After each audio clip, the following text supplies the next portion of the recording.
Cada vez es más preocupante la velocidad con la que el ser humano destruye los recursos naturales y la relación de cuánto destruimos y cuánto tarda el planeta en reponerlo. Este 29 de julio, de acuerdo con la organización internacional Global Footprint Network, este 29 de julio ya destruimos los seres humanos todo lo que el planeta es capaz de renovar durante todo un año. Terrible noticia. Bienvenidos al Capo Explica. ¡Comenzamos!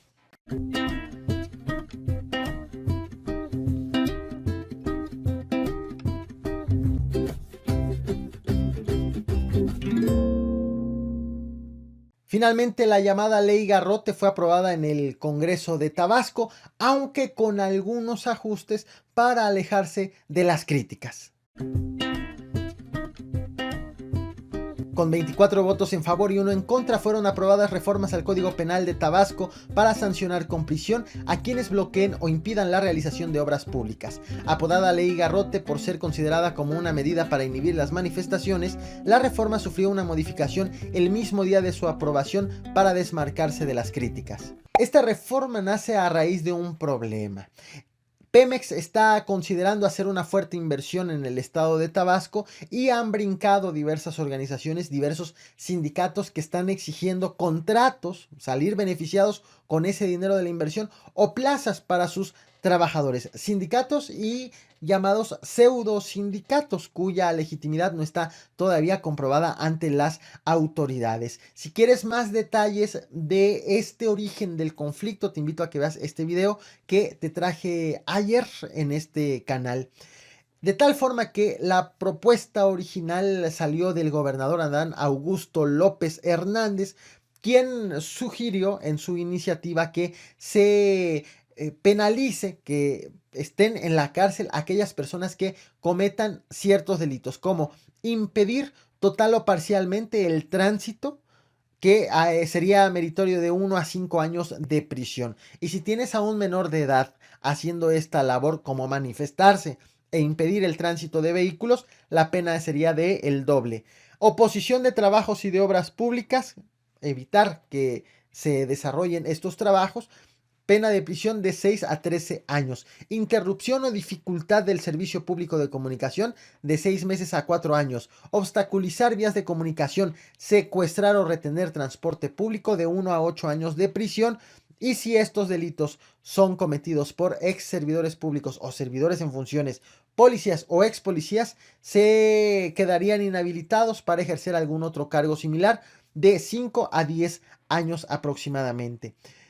Esta fue la primera propuesta, la que desató precisamente las críticas, acusando de que se trataba de la llamada Ley Garrote, en donde se pretendía criminalizar la protesta social.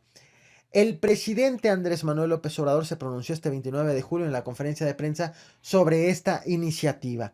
De entrada negó que el objetivo de esta reforma sea impedir las manifestaciones, lo cual va en contra de lo que él mismo ha estado pregonando, ha estado impulsando desde su administración, y acusó que hay desinformación en torno de toda esta llamada Ley Garrote, de tal forma que le recomendó al gobernador, quien es de afiliación morenista, a que explique en realidad cuál es el objetivo, y que tiene una dedicatoria precisamente estos grupos que quieren resultar beneficiados con esta inversión que se va a realizar en Tabasco. Veamos lo que dijo el presidente en la conferencia matutina. En el caso de la legislación de Tabasco, tengo información, no es así, se está buscando corregir un vicio de que se sobornaba a autoridades y en particular a Pemex para poder llevar a cabo un trabajo de Pemex o una compañía que trabajaba para Pemex, se les extorsionaba, se les cobraba para poder pasar 500,000 pesos a la semana. Eso no, así no es la cosa. Entonces, ojalá y el gobernador de Tabasco lo aclare. No es para reprimir libertades, es para que no haya sobornos, que no se instaure el moche como forma de gobierno. Se acaba el moche, se acaba el huachicoleo. Tras el pronunciamiento del presidente, el gobierno de Tabasco decidió emitir un punto de vista, decidió actuar, no solamente explicar, sino acudió el secretario de gobierno Marco Rosendo Medina al Congreso de Tabasco en la mañana después de la conferencia con el objetivo de, sí, aclarar qué es lo que está ocurriendo, pero también hacer modificación al dictamen enviado originalmente por el gobernador, en específico al artículo 308 bis, para evitar ya finalmente la controversia y la interpretación de que se trataba o de que podría impactar a quienes se están manifestando por diversas causas. Las precisiones que realizó fue que esta modificación, esta iniciativa está dirigida a los falsos sindicatos que quieren dádivas, empleos a la fuerza o prestaciones económicas derivados de la inversión fuerte que va a hacer el gobierno en Pemex en Tabasco. Pueda el Ejecutivo aclarar esas dudas en torno a la iniciativa. Nada del otro mundo. Hay dudas entre la ciudadanía de que se están prohibiendo las manifestaciones. Eso no es posible, eso está en la Constitución. ¿Ah? Lo que estamos combatiendo es la extorsión. No se va a permitir que haya quienes impidan el desarrollo del Estado y se enriquezcan cobrándole a quienes legítimamente hacen un trabajo. Después de dejar en claro estos ajustes, hablar con los diputados antes de la realización de la sesión y poder acordar esta modificación, se llegó el momento de la votación en el pleno, en la Cámara local. La votación llegó con ciertas protestas, llegaron ciudadanos a manifestarse en contra de esta iniciativa y también el PRD en su momento intentó evitar sacar de la orden del día la votación de esta reforma al Código Penal del estado de Tabasco para que se vote posteriormente. Sin embargo, no decidieron sacarlo de la orden del día y prefirieron hacer las modificaciones hoy mismo y la votación hoy mismo. La votación de entrada confirmó al momento de que avalaron y leyeron cómo iba a quedar finalmente esta iniciativa, confirmó el ajuste que propuso el secretario de gobierno, Marcos Rosendo, pues se le hicieron ajustes al artículo, en efecto, 308 bis y quedó de la siguiente manera, y lo voy a decir literal cómo quedó asentada la iniciativa. Al que extorsione, coercione o intente imponer o imponga cuotas o impida total o parcialmente el libre tránsito de personas, vehículos, maquinaria, equipo especializado o similar para la ejecución de trabajos y obras públicas privadas en las vías y medios de comunicación local al que se refiere el artículo 306, se le pondrá prisión de 6 a 13 años y multa de 1,000 a 2,000 veces UMAS. Este fue el ajuste y finalmente cómo quedó ya aprobado esta llamada ley Garrote que, bueno, fue modificado para que se le retire finalmente este mote.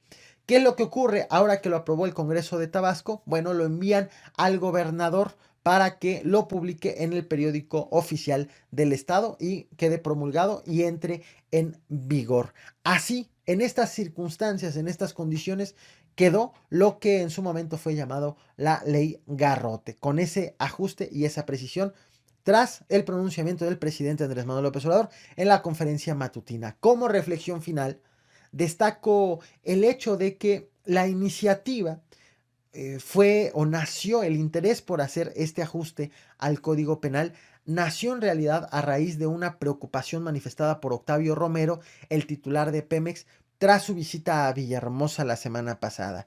En aquella ocasión reconoció que había muchas manifestaciones en aquella entidad y que se estaba previendo que si se seguían acumulando o continuaban estas protestas, existía el riesgo de que los objetivos trazados para Pemex, sobre todo en tema de producción, de refinación, no iban a ser alcanzados, lo cual iba a implicar no llegar a los logros prometidos por el presidente Andrés Manuel López Obrador. Ante ello, pidió que se buscara una alternativa, una solución para que estas manifestaciones y principalmente de estos grupos que acusan que extorsionan a Pemex, pues no logren su cometido. De esta forma, no nada más se redobló la vigilancia por parte de la Secretaría de la Defensa Nacional, sino al gobernador precisamente se le ocurrió proponer esta iniciativa de ley. Una iniciativa que requirió ser ajustada finalmente para evitar que haya lugar a interpretaciones y que resulten afectados todos en general, todos los habitantes de Tabasco en general, cuando en realidad tiene una dedicatoria bastante clara, según lo han explicado las mismas autoridades y han reconocido que saben perfectamente contra quién quieren ir. Esto es lo que ocurrió finalmente y con lo que prácticamente se cierra el capítulo. Ya veremos las reacciones también de los mismos tabasqueños, de quienes se han manifestado en contra de la llamada ley Garrote y si conserva el mote de ley Garrote. Estaremos al tanto. Muchas gracias en tanto por ver este video hasta el final. ¿Qué opinas sobre este ajuste, sobre la propuesta inicial, sobre la reforma final? Bueno, pues quedo al tanto de tus comentarios. Recuerda que tu opinión es la más importante. Muchas gracias por ver este video hasta el final, por reventar el botón de like para quienes ven el Caporal a Cucharadas y quienes están viendo la transmisión completa. Vámonos con el siguiente tema.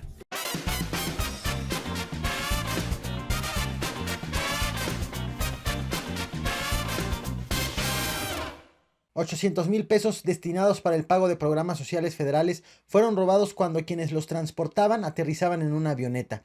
La Fiscalía Chiapaneca informó que un policía rural fue asesinado por los delincuentes y 2 personas resultaron heridas en Ocosingo, Chiapas.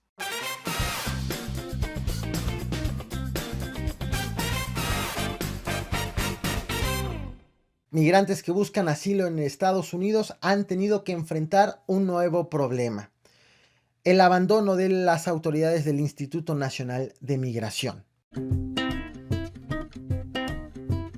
Como parte de un acuerdo entre México y Estados Unidos, migrantes que piden asilo en aquel país deben esperar en México la respuesta de las autoridades estadounidenses. Sin embargo, durante su regreso, son engañados por agentes del Instituto Nacional de Migración y abandonados a su suerte en Monterrey, Nuevo León. La semana pasada, la agencia Associated Press, AP, publicó un reportaje en donde documentó ciertas actitudes en contra de migrantes centroamericanos en México.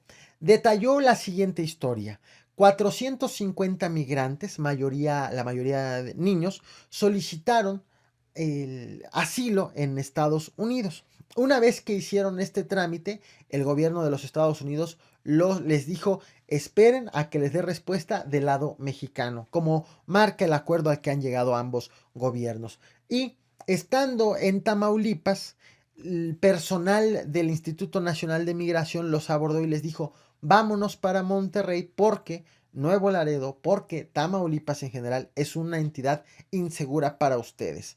Con el objetivo de brindarles protección, los subieron a autobuses y los trasladaron en efecto a la ciudad de Monterrey. El punto fue, de acuerdo con el reportaje de AP, es que los migrantes no fueron dejados en albergues como les habían prometido originalmente, sino que los dejaron en centrales camioneras de esta ciudad de Nuevo León. Posteriormente nos enteramos a través de testimonios tanto de los mismos migrantes como de albergues, que principalmente Casa Indy y Casa Monarca, de que ratificaron precisamente esta versión. Dejaron a los migrantes, a algunos, a 2 kilómetros de los asilos, o los dejaron en las centrales camioneras. Y posteriormente, pues tuvieron los migrantes que buscar, que preguntar cómo llegar a un lugar en donde pudieran ser resguardados. Pero además han sido registrados nuevos casos. La madrugada de ayer fueron encontrados 17 centroamericanos abandonados cerca del Parque Fundidora.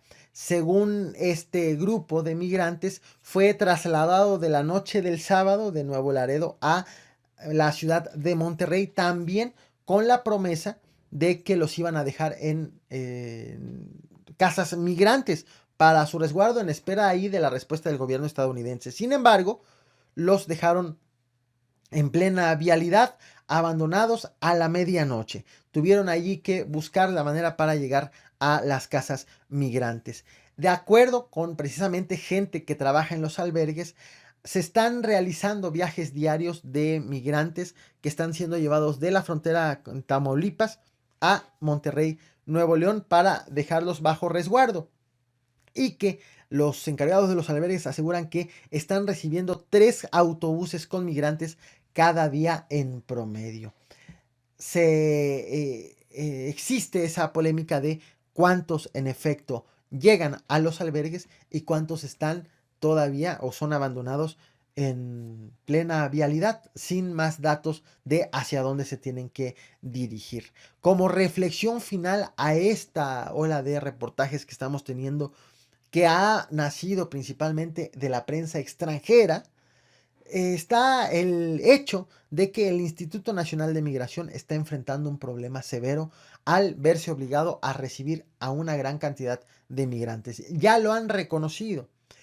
No hay albergues suficientes, no hay insumos suficientes, no hay capacidad de atención suficiente ante la cantidad de inmigrantes que son. Lo tienen que hacer con respeto a los derechos humanos. Se agotan los dormitorios, el alimento, de tal forma que ha entrado en ciertas dificultades para atender este problema que no tenía calculado atender en estas circunstancias, producto del acuerdo entre los gobiernos de México y de Estados Unidos. Además de que un migrante que solicitó asilo en Estados Unidos y que llega a un albergue, pues va a recibir respuesta del gobierno estadounidense dentro de muchos meses más tarde. Es lamentable el hecho de que haya algunos autobuses que estén abandonando a los migrantes en plena vía pública, porque lo único que hacen es poner en entredicho la labor del Instituto Nacional de Migración y de aquellos quienes sí quieren hacer las cosas bien, pues finalmente resultan afectados por actitudes como estas, porque a final de cuentas los migrantes van a llegar a esos albergues y van a ser también objeto o van a ser el centro de la prensa para denunciar este tipo de irregularidades, de anomalías, de cosas que no tendrían que estar ocurriendo.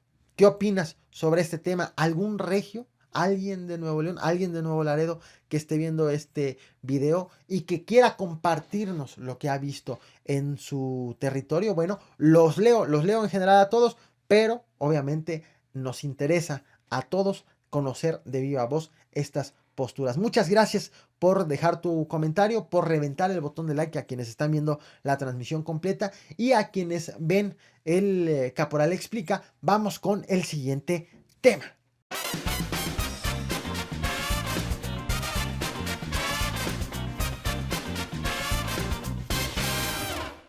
El diputado priista y presidente de la mesa directiva del Congreso de Baja California, Edgar Benjamín Gómez Macías, fue denunciado por activistas por los posibles delitos de coalición de servidores públicos, cohecho, enriquecimiento ilícito y lo que resulte. La denuncia la hicieron luego de que el priista denunció que le ofrecieron un soborno millonario para ampliar la gubernatura de Jaime Bonilla, el próximo gobernador de Baja California, y negarse en primera instancia, pero aceptar posteriormente.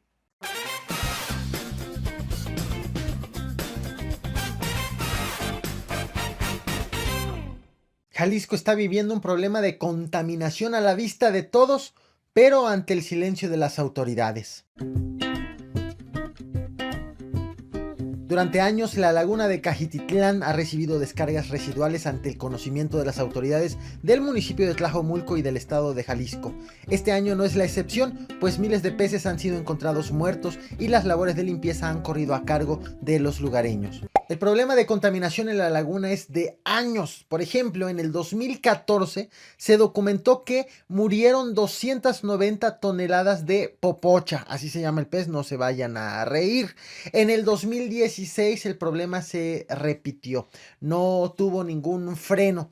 El director general de Gestión Ambiental, Cambio Climático y Sustentabilidad de Cajititlán, Miguel León Corrales, dijo que para el 2016 habían muerto ya 30 toneladas de peces, tanto de popocha principalmente, pero en muchísima menor cantidad también de tilapia. En el 2017 se logró reducir la muerte de estos peces a 10 toneladas en todo el año. Obvio, esto con cifras oficiales, los cuales pudieron haber variado respecto de la realidad. Pero bueno, fue el reporte que dieron las autoridades. El problema, según se ha descrito en los últimos años, es que hay aguas residuales que están llegando a la laguna y los nitratos han provocado la proliferación de algas, las cuales a su vez le quitan oxígeno, impiden que los peces pues tengan el oxígeno necesario y entonces fallezcan. Han habido intentos por parte de ciertos sectores para lanzar la alerta a nivel nacional sobre lo que está aconteciendo en aquel lugar. Por ejemplo, la Comisión Estatal de Derechos Humanos en el 2016 emitió la recomendación 44/16 en donde pide diversas acciones al gobierno municipal y al gobierno estatal, entonces a cargo del priista Aristóteles Sandoval. Entre las peticiones, las acciones que pidió en su recomendación fue que se repare el daño, que se tomen medidas de compensación, que se sancione a los responsables, pero que también se investigue la presunta comisión de delitos por parte de quien resulte responsable. Estamos hablando de que está ubicando la Comisión Estatal de Derechos Humanos a responsables directos, claros. Por tal motivo solicitó en aquella ocasión la intervención de la Procuraduría General de la República y también solicitó a la Fiscalía de Derechos Humanos Estatal que proteja a todos los activistas que habían estado denunciando y pretendiendo llevar este tema a un nivel más, que tenga más reflectores para que se pida pues por el cese de la contaminación de este lugar. También han habido o realizó acusaciones directas en contra de implicados. Dijo que las aguas sucias provienen de los fraccionamientos Villa Galicia, de Valle de los Emperadores y de Rinconada de los Nogales. Acusó al Ayuntamiento de Tlajomulco de Zúñiga, a la Procuraduría Estatal de Protección al Ambiente y a la Secretaría del Medio Ambiente y Desarrollo Territorial de tener conocimiento de este problema de años. Estoy hablando, repito, de una recomendación del 2016, pero que al menos estaba registrando la muerte de peces desde el 2014. Acusó a estas autoridades de tener conocimiento y de no haber trabajado pues de manera eficiente para reducir el problema de la contaminación. En el 2018 el problema se agravó. El Tecnológico de Monterrey, Campus Guadalajara, y el Centro de Investigación y Asistencia en Tecnología y Diseño del Estado de Jalisco realizaron un estudio del agua. Revisaron qué contenía el agua y detectaron que hay una bacteria que provoca cólera. Desde entonces se lanzó la alerta en aquella zona por la contaminación y por los efectos nocivos que puede tener también en la salud de las personas. No nada más que deriva en la muerte de los peces. Y después de todo esto, en el 2019, desde hace una semana aproximadamente, estamos teniendo imágenes que han sido compartidas en las redes sociales de peces muertos nuevamente, la misma especie, popocha, y que están haciendo los trabajos de limpieza los pobladores de la zona.